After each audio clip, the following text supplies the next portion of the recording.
बल्दियों कराची और फेवा कुछ 2 दिन की तातीलात के बाद फिर तबादले और तकर्रुर का सिलसिला याद आ गया।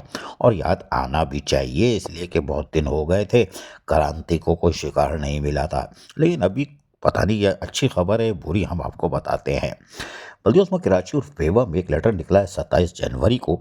और मेट्रोपॉलिटन यानी कस्बे क्रांति की चिड़िया बैठी हुई, आप देख रहे हो, सीनियर डायरेक्टर तो फसूल में बोलते हैं, आप समझ जाते हो।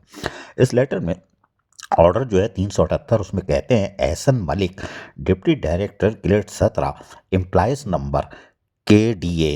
ठीक है, एम्प्लॉयज नंबर भी डाल दिया था कि पक्का काम हो जाए, मरी हुई हो, कि अभी वर्किंग कर रहे हैं इन्फोर्समेंट एंड इम्प्लीमेंटेशन डिपार्टमेंट बल्दियों कराची और फेवा में। इनको अब ट्रांसफ़र करके पोस्ट भी कर रहे हैं। शाबाश है भाई, क्रांति हो। कहाँ कर रहे हैं? प्रोजेक्ट डायरेक्टर औरंगी टाउन बल्दियों कराची बेवा में फौरी तौर पर, अल्लाह रहम करे। अब एहसन मलिक का क्या बनेगा हमें नहीं मालूम। ये ऐसी जगह है जहाँ पर सिर्फ फाइलें बन रही हैं और फाइलें कहीं और बन रही हैं। अजीज़ आरिफ, KBS बलियाती न्यूज़, कराची।